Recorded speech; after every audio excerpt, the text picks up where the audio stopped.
left Clark. Oh, yes, she did. All right. I love how you both were annoyed with how I was reading. You're like, no! No! I wasn't doing a good job. No! It's the only thing I could think of is my brain just short It circuited was on good. no. It was great. I loved it. All right, question number 1. Good morning. My name is Alani. I wrote down my question because I'm super nervous. I'm sure everyone has experienced both dreams and nightmares related to their job. For actors, I imagine that's messing up your lines or auditions, but I've always wondered if you've ever dreamed in the perspective of a character you've played. Dream from the perspective of your character. Oh no, it's just terror. My work dreams are terror. I used to have them real bad. I don't have them anymore. But we do our podcast, and I have had to learn that I can't oh, we're doing a podcast, so I have to watch this episode before I go to bed. I can't do that because I have Smallville work dreams. I don't have Clark Kent dreams. I have Tom Welling on set nightmares. I do, so I can't watch it at night. You should see somebody about that. Yeah. No, I mean, I would get nervous sometimes at night. I wouldn't sleep well because I had a big scene or something like that. And I would dream about failing and not knowing my shit and, but yeah, I try not to dream about Smallville. I think It doesn't have to be Smallville. I think there was Lex one time Luthor. that I had an extended well, I'm the craziest one of us all, I think anyway. But I did dream I was in a fight as Lois once, if that counts. Yes, it does. Yeah, because I just had done. Of course. It was amazing. But I mean, that's the closest I got to dreaming as Lois, I suppose. I remember when I was. About Michael all the time. I knew. Wondering what was going to happen the day when I played with him. That does sound like a nightmare. You shouldn't play with your son like that. Now he's always asking. I said, no, Michael, this is acting. And it's play, but it's not the kind of play you want. And does he say, yes, Daddy? I love how I look over and John's like, Take that one. all right, next question. Thank you. Aaron. Oh, Aaron's I here. still remember for when I was shooting Smallville, for some reason, I would have nightmares about my teeth falling out. Yeah, You guys I've ever had those. I've had those. It's like I was What is that? getting ready to go to work. had that. Lack of control, I think, is one of them. Anyways, that was a terrifying thing when I was doing it. I'd be pretending to brush my teeth or getting ready, and my teeth would fall out. While I was, and it happened all the time with The Smallville. irony a lot about that too. though is working with you on set, you always seem so relaxed and prepared and fun. Oh, it's terror inside, man. Wow. It's a ball of anxiety and terror. Yeah. Thank you. We love you, Aaron. You're Performance fantastic. anxiety, right, Michael? Michael knows. Yes. I mean, haven't we all had it? No? I guess you're all too freaking cool then. Okay, next question. Hi guys, I'm Janine. Nice to meet you. My question is actually for Tom, but I did also want to say, Rosie, I'm really grateful to you for doing Inside of You. I think that podcast is amazing. Thank you. COVID was a hellscape, and it definitely helped bring perspective and get people in touch with their mental. And I lost my dad to lymphoma during COVID, so it actually was a really great way to just reconnect and be mentally prepared for what was coming. And so I'm really grateful for Thank you. That doing means that. a ton to me. And I love you to death. So I'm sorry about your dad. Oh no, but it's great because he's not suffering anymore and everything. Amen, So amen. that's Thank you a so wonderful much. thing. But hi guys. Hi. Tom, how you doing? Don't make us cry this early. Oh, sorry guys. I didn't mean to be a downer. So full love and respect to all the gorgeous queens on stage. Michael, you too. But I really like. Laugh it up. It's a compliment. I really liked Clark's dynamic with Chloe the most, even though it wasn't really ever fully romantic. And I was wondering if you ever hoped that Alan Miles were more bold and creative with Clark's love life in between when Lana happened and should have ended maybe in season 5, and then ending up with Lois at the end.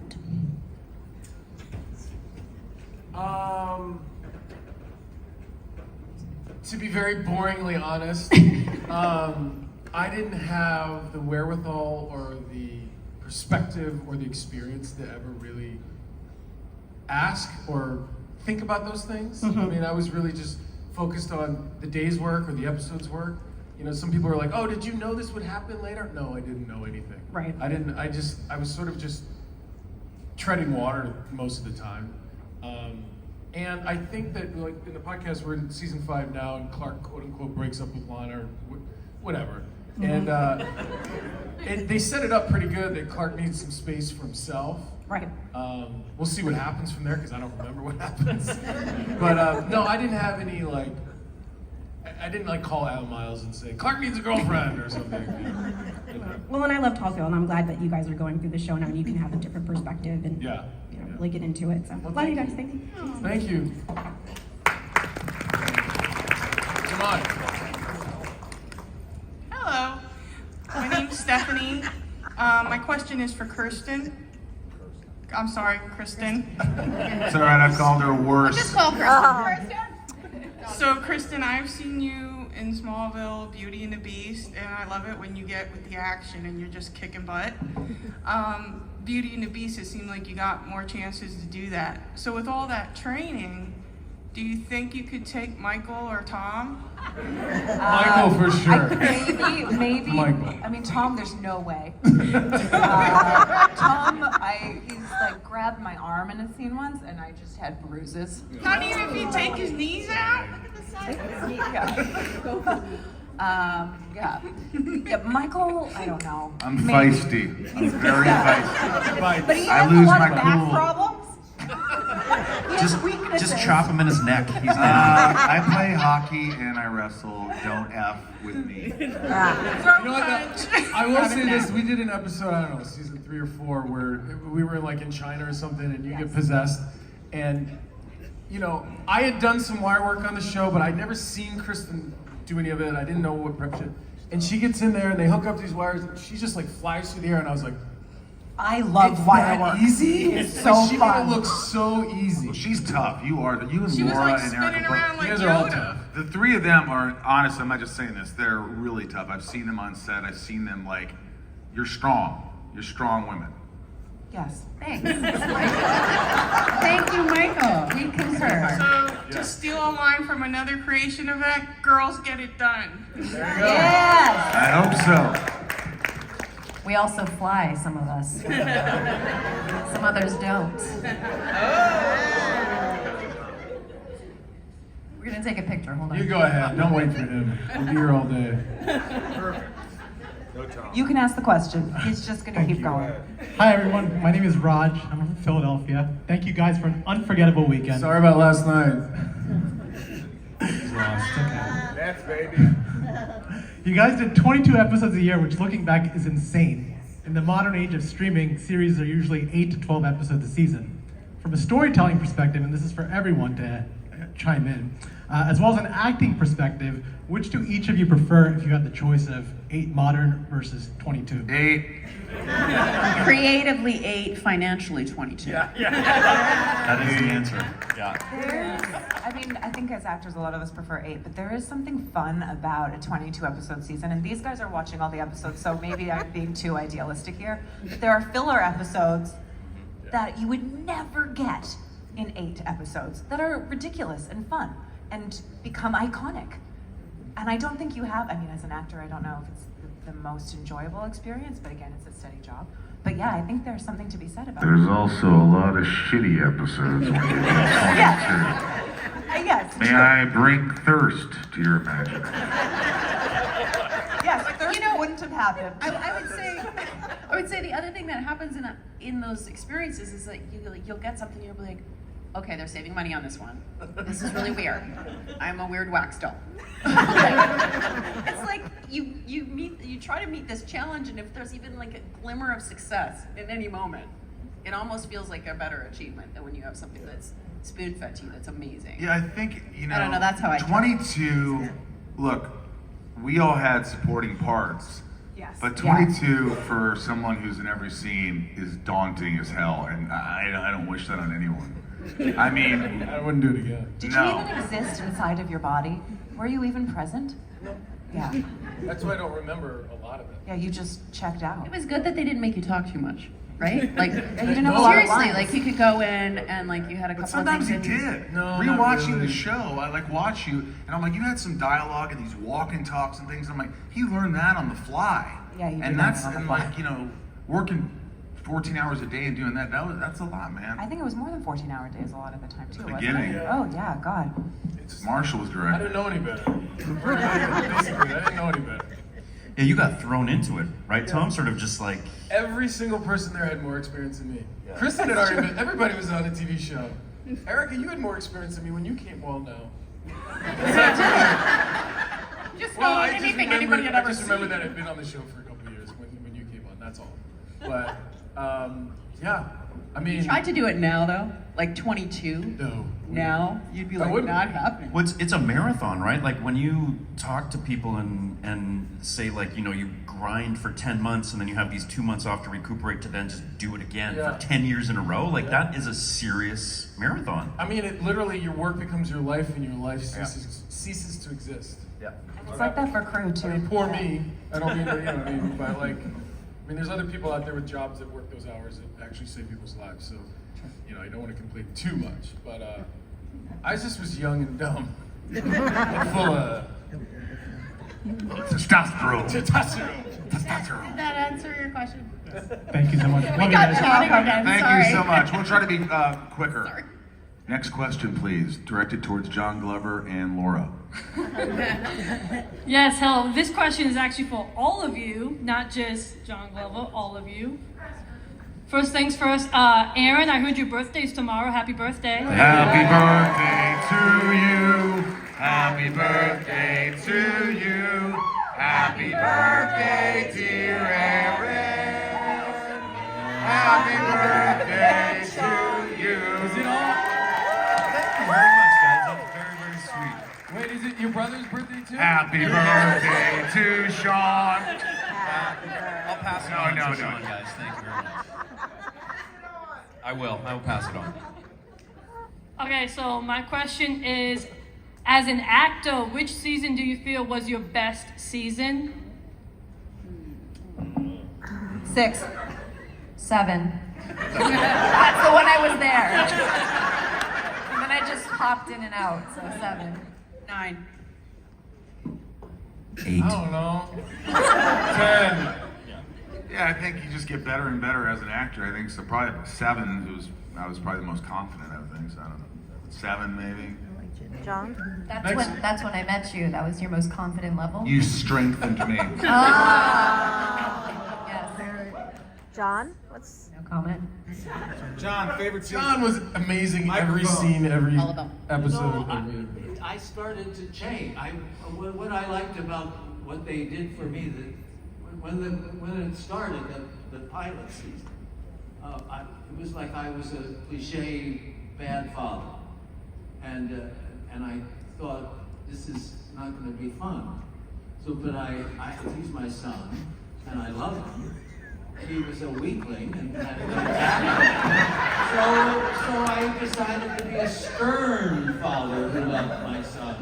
I mean, who else would give a son his electric shock treatment? Only a good You just father. really went. Make him stronger. So, yeah. So that's what, but I love, when I first started playing with Michael, he would play so much I wanted to wring his neck. But then I realized that was in his legs.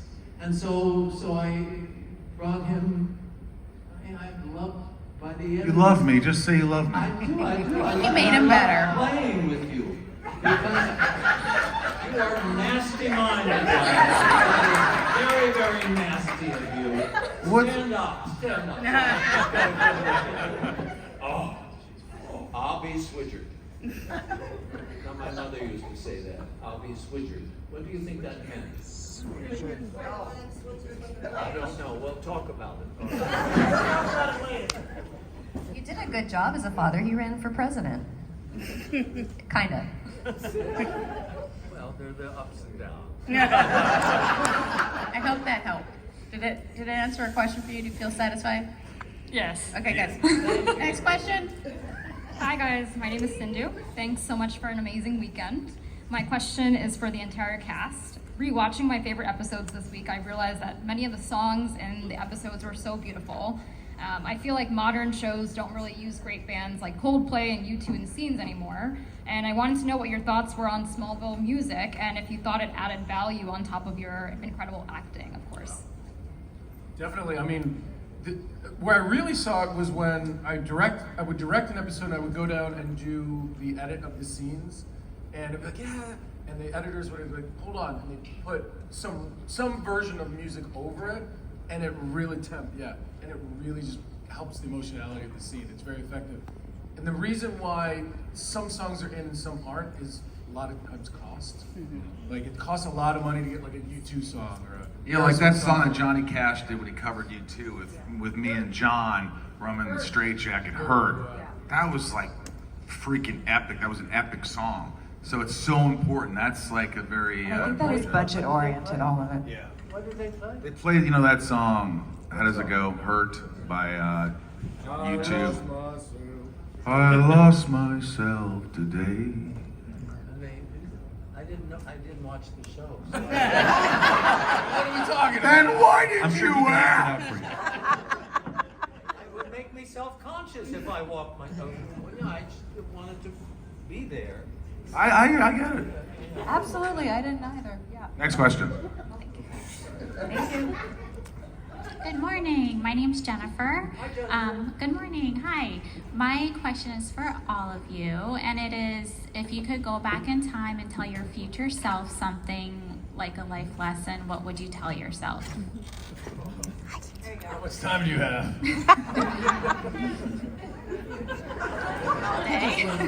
I think I was very nervous joining the cast season 7 and questioned everything I did and constantly thought I was going to get fired. So I would go back in time and tell myself, it's okay, you know what you're doing, you belong here, you deserve to be here. Nice. I think not that. I mean, listen, these are funny questions because it's not. It doesn't make any sense, actually. The question, with all due respect. We believe in astrology. Because Tom I is can't go Earth back sign. and tell myself. But I think what I would have liked back then was a better understanding to enjoy myself. I don't think I really enjoyed myself then. Yeah, I think I was too busy. I was that's too true. wrapped up, and I think I would, if I could go back, I would just sort of be like, dude, chill. Like, take a minute. This is kind of cool what you're doing. Like, remember to have fun with it. Yeah, I think that's important, Tom. I think I insist on having fun. In your life, you just have to, anything you do, you have to add an element of fun. And if it's not going to be fun, don't do it, unless, of course, you have to do it. But try to enjoy your life, enjoy the time you have, and try to be present. They always say that, but like, how many times are we somewhere when we're just thinking we're somewhere else, we wish we were somewhere else? What was that thing you told me you heard about the past and the present? God, yeah, he was talking about My that so therapist. Yeah. My therapist, he's no longer with me anymore. He didn't die. I fired him. That's what you're about to say. He said to me, he said this. He said, Michael, you have 1 foot in the past, and you have 1 foot in the future, and you are pissing on the present. And I thought that was pretty cool. Did he actually tell you that? That's actually pretty Yes. That's interesting. Right? You're pissing on the present. Really interesting. It is. Hi, dog. I want to piss on the present. This sounds. So can we talk about why you fired your therapist? All right, next question. Hey, morning. So obviously many of us were introduced to you all as actors through Smallville, and yet you've had meaningful work beyond that show. And so in that vein, and this is a question for all of you, I wondered if each of you could share a movie or show that you admire from at least one of your fellow castmates on stage. I got one because I just watched Laura in a movie called Kill Victoria, which is like a small independent film, and she plays this really what I think difficult character to play, where there's like a lot of anonymity into like ambiguity is what I was looking for. About where she's coming from and where her characters and everybody else is sort of projecting their opinions onto her. So to play that, I thought was really, really interesting, and she did an amazing job. So, Kill Victoria. I just watched it like a month ago. Great. Yeah, and Erica was Go, Laura. fantastic in Saving Help. Yeah, she was really, really wonderful. I agree with that one. Yep. I like you in all your things. Burden of Truth. And then your new show that's coming out. I gotta work with you. Yeah, and you're also very good in that. Michael was in Pool Hall Junkies, which is a very favorite movie of mine. Thanks, dude. Not because he's in it, but he's in it. And the movie's really good. I like Michael in Midnight in the Garden of Good and Evil too. That was a good. Thanks, dude. You saw that? Of course. Thanks, man. 100%. I like John Glover in everything. Just gonna say that. I saw John Glover on stage on Broadway. He was fantastic. Yep, I've seen him on Broadway. Maybe it was off Broadway. Next question. I think we all get a chance, right? Tom, I haven't Tom, seen you your have a other new stuff. You have a new show coming out. I haven't. You haven't? I've been seeing Professionals. I want to see that one. Well, thanks, girl. I want to It's see fun. that. It's I bet fun. she was It's wonderful, fun. wasn't he? What's your new one coming out like very soon? It's coming out next Friday. It's called Mafia Wars. Yeah. Video on demand. Action.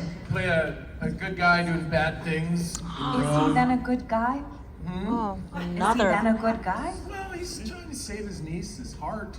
There's still some honor there. Yeah. That's Sure. I liked you in the one that the hospital after Kennedy. It was about the doctors. Parkland about the doctors after the Kennedy assassination. You're awesome. Like you're in your. I watched your scene with Kevin Costner in your football movie. Oh yeah, I saw that. I saw that. I was like, That's the one you saw? Yeah, that's what I've seen. I think I actually saw that movie. Why? I don't know. I wouldn't have, that would have been the one. Backhanded compliment. Why? I saw you in this movie. Did you recognize me, or was it a surprise? No, I think of course I recognized you. All right, you. Next question. Next question. Next. Thanks. Hi everyone, my name's Nikki. My question's for Tom and Rosie, but it's more so if you've seen the show, you can chime in. So I'm on my third rewatch of the show. My mom's still on her first watch. Every time I watch it, I listen to the theme song.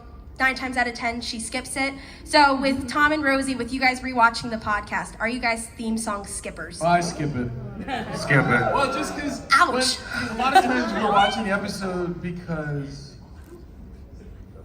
No, she's talking about Somebody Save Me, the theme song of the show. Oh, Smallville. Yeah. Yeah, I skipped. Yeah, we're here for a Smallville con. A lot of times it's like, oh, we have to do 2 podcasts tomorrow. The kids are asleep, and I gotta watch this shit. You know, for tomorrow. You know? And I fast forward through like a lot of it. Some stuff. You know, I gotta get through them. Whenever he's not on screen. I was just gonna say that. No. I watch everybody's scene. We talk about the performance. I'm talking about like fight scenes, like, you know, it was a little much, like when someone's fighting and you have like an axe down a hallway and you're like, No, you didn't watch that. Chloe. I watched and it was pretty intense, but then I started to go, okay, wow. I get it. I get it, Fight. yeah. I do that with Things all do have to move pretty fast for you, so I understand. Yeah, well, it's true. You got the But concept moving on. But I definitely enjoy your span. performances. Yeah. Yeah. There's another thing that I do a lot of times when I read scripts, is if it's a fight sequence, when the first time I'm reading a script, I'll skip that. Yeah. Because it's gonna change. It won't be what it is. And that's not what I'm looking for when I'm reading a script. I'm looking for more character and who these characters might be, as opposed to how they're gonna fight. Next question. Fair enough, thank you. Thank you. Right over here. I think we have like 5 minutes. So. Is that Bob? It's Bob. Bob Knudsen. Safari Bob. Porter of AG1. How are you all? Thanks for the book, by the way. I'm keeping it. Oh, absolutely. Yeah. I think you're going to enjoy it. This is a question for John. I'm going to follow up on Pat. He took us down a nice road. John. Yes, sir. I love you, but I didn't like you for a while because you scared me. Alan Ramey. Use your microphone.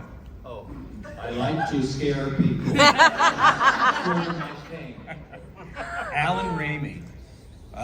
You know, I just watched 52 Pickup night before last. I hadn't seen it for 31 years. Where? Boy, was I a motherfucker. Dude, it was so funny. I said to John, I know, but hang on. I said to John, you are really good in that. He goes, I know. I'm really good. No, but I didn't realize how good. I surprised myself when I watched it. You were good. But What's your question? What is your question? Oh, where did the evil come from? How could you do that to Anne Margaret? You know, Anne Margaret, we did a read of the play before, I mean, of the script before. She came home, and I thought, I was so excited to work with Anne Margaret. I thought, oh my God, maybe we'll become friends. Well, after we did the reading, she came over and she said, John, look, I'm not a trained actor.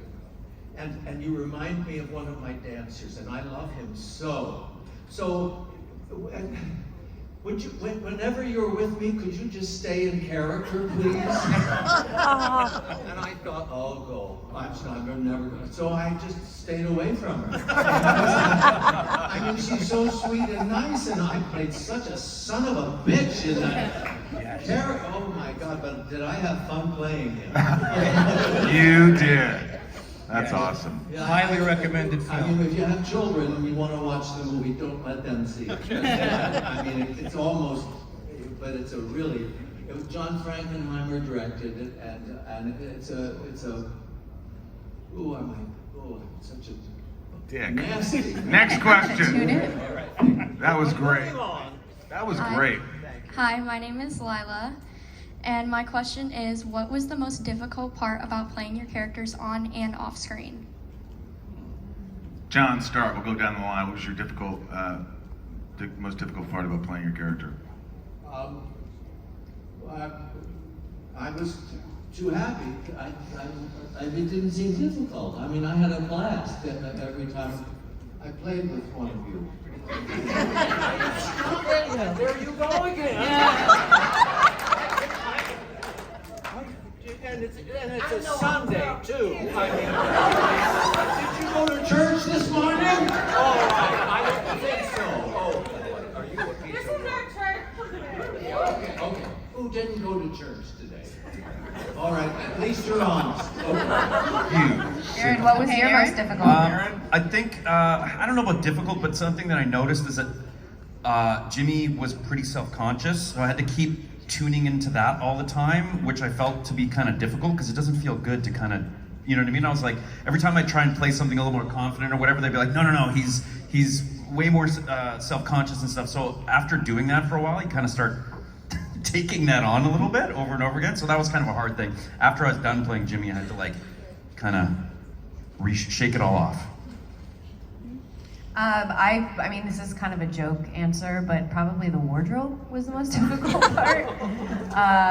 And then them fitting the harness underneath that said wardrobe to fly. There wasn't a lot of room. It was a bit uncomfortable, but like the rest of it was a joy. But I would say the wardrobe was the most difficult part. You've piqued my interest. I mean, the Daisy Dukes in a crop top don't really help with double harnessing underneath somehow. But they invented a new harness just for the wardrobe. So really? Tell me more. That's the gist of it. Yeah. So that was it. I think for me, actually, it was they had her making a lot of different transitions always, and she was always doing something different. Although I liked it, there was a level of energy and positivity and kind of almost mania that I had to bring to it for myself to be able to go from here to here and fight and laugh and all of that kind of stuff. And there are aspects of me that are very, very shy. So I actually found that I had to kind of step into this more extroverted version of me. And sometimes I got tired. I didn't want to do it. Kristin. Yes, I don't want to do it no more. I'm going to go with off screen because there were lots of challenging things, obviously, on camera. But I think becoming famous was really tough. That was really, really crazy. Those first couple years. Then it evened out and then whatever. But those first, it was wild. Yeah, that was challenging. I'm freezing. So cold. It's no joke. It's really cold here. I'm actually a little cold. That never happens. Wow. I think the only thing I think of is I always was trying to be great. I was always trying to be perfect. I was always trying to be, and I think I obsessed over it, trying with my performance and things. And I just. So was Lex, by the way. So it's kind of. Yeah, but I just that was the toughest part, was just letting go and just saying, hey, you got it there. Just do your best and move on. And it took me a long time to sort of figure that out. Well, the funny thing about acting is one of the first things they tell you is if you're happy with your performance, then you're not in it. You know what I mean? Like it's like a weird conundrum. That's why you have people around you to say, hey, that was great, we got it, let's move on. Because the actor, you shouldn't really, you're not supposed to have an opinion about your performance. You're supposed to just let it fly. I mean, listen, it was all hard, but at the same time, it had to be what it was. Yeah. To get us here now. That's kind of what how I think about it. Yeah. You know, it's I felt like Kristin, it was all challenging. Kristin was. I always felt like you just, you cared and you did it, but you also let it. Felt like you let it go. Like you just went home. You're like, hey, I'm not going to ask. I'm not going to talk about it. I'm not. Just it is what it is.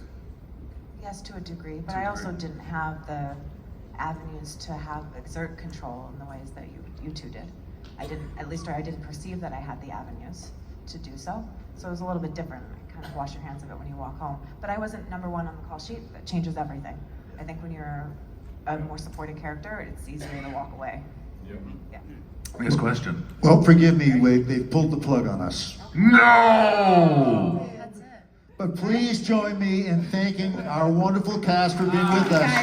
You guys Alan are Ashmore, awesome. We're going to be signing in here all day, so please come by and say hi. Kristin, Kreuk, Michael Rosenbaum, and Tom Welling. Let's give them all a big We round of applause. love you.